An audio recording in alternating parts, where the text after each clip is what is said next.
Supreme court bar association और Pakistan bar council का मुश्तरका अलामिया। बार कौंसलर्स का सुप्रीम कोर्ट के दायराकार से मुतालिक आईनी शिकों में तरमीम का मुतालबा सामने आया है।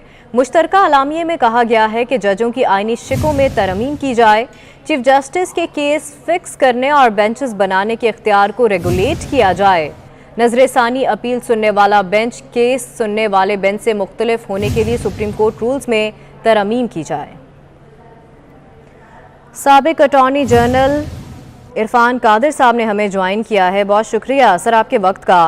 पाकिस्तान की तमाम बार काउंसलर्स का मुतालबा है, तो क्या ये वजारत कानून तब्दीली करेगी या पार्लियामेंट की 2/3 अक्सरियत दरकार है? क्या कहेंगे आप इस पर? नहीं, ये तो सिंपल मेजॉरिटी से कानून साजी से होगा। ये कानून बनेगा और ये बनना चाहिए, क्योंकि ये तो मैं बड़े सालों से खुद भी महसूस कर रहा था कि कई दफा ये होता था कि जज साहिबान की जो अंडरस्टैंडिंग होती केस की, उनसे गलतियां हो जाती थी, तो वो रिव्यू फाइल करते थे, तो वो जो रिव्यू के जो प्रोविजंस थे वहाँ पे बहुत प्रॉब्लम आती थी। वो रिव्यू को टेक्निकलिटीज इतनी होती थी कि सेम जजेस के पास जाएगा और फिर वो जजेस जो थे कोई अपनी गलती मानने को तैयार नहीं होता था, तो रिव्यू बेमानी हो जाता था। तो अब जो रिव्यू में अगर ये तब्दीली हो जाए कि किसी दूसरे बेंच के पास, खास तौर से अगर रिव्यू के जजेस के बारे में किसी के तहफ़्फ़ुज़ात हों, तो मोर द रीज़न कि ज़्यादा जजेस के पास रिव्यू जाना चाहिए।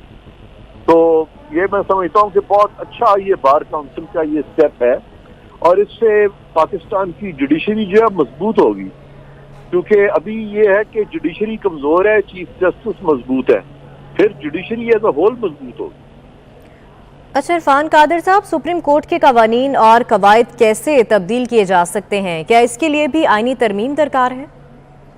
नहीं, कोई आईनी तरमीम दरकार नहीं है। ये जो प्रोसीजरल चीजें हैं सारी, इसके बारे में तो कॉन्स्टिट्यूशन का जो प्रोविजन है उसमें लिखा हुआ है कि सुप्रीम कोर्ट के जो भी रूल्स हैं वो ताबे हैं उस कानून के जो पार्लियामान बनाएगी। आइन के तो ताबे हैं, लेकिन उस कानून के भी ताबे हैं जो पार्लियामान बनाएगी। तो इरफान कादिर साहब, इन मुतालबात पर जो किए गए हैं, क्या अमल होता नजर आ रहा है आपको? बिल्कुल होना चाहिए, ये तो नेशनल इंटरेस्ट में होना चाहिए, अमल बिल्कुल होना चाहिए इसमें। तो इरफान कादिर साहब, ये जो कवानीन हैं, क्या किसी और मुल्क में भी हैं? क्या इन जैसी कोई और नज़ीर भी है? देखिए, हमारे अपने एक्सपीरियंसेस हैं, हमारा अपना एक इर्तिकाई अमल है कवानीन में। इस वक्त इतना वक्त तो नहीं है कि हम इस पे PhD शुरू करके, हर मुल्क के हालात अलहदा होते हैं। ये मैं आपको तजर्बे से बता रहा हूँ कि हमारे हालात इस तरफ चले गए हुए हैं कि ये तो किसी मुल्क की भी सुप्रीम कोर्ट या अदलिया सही तरह से फंक्शन नहीं कर सकती, उसकी इंडिपेंडेंस मजरू होगी अगर के चीफ जस्टिस इतना ओवरबेयरिंग हो जाए कि बाकी जजेस में उनकी कोई हैसियत ही न रहे। ये बड़ी सीरियस चीज है, इसको तो जल्द अज जल्द इसका तदारक होना चाहिए। ठीक है, साबिक अटॉर्नी जनरल इरफान कादिर साहब हमारे साथ मौजूद थे। बहुत शुक्रिया सर आपके वक्त का।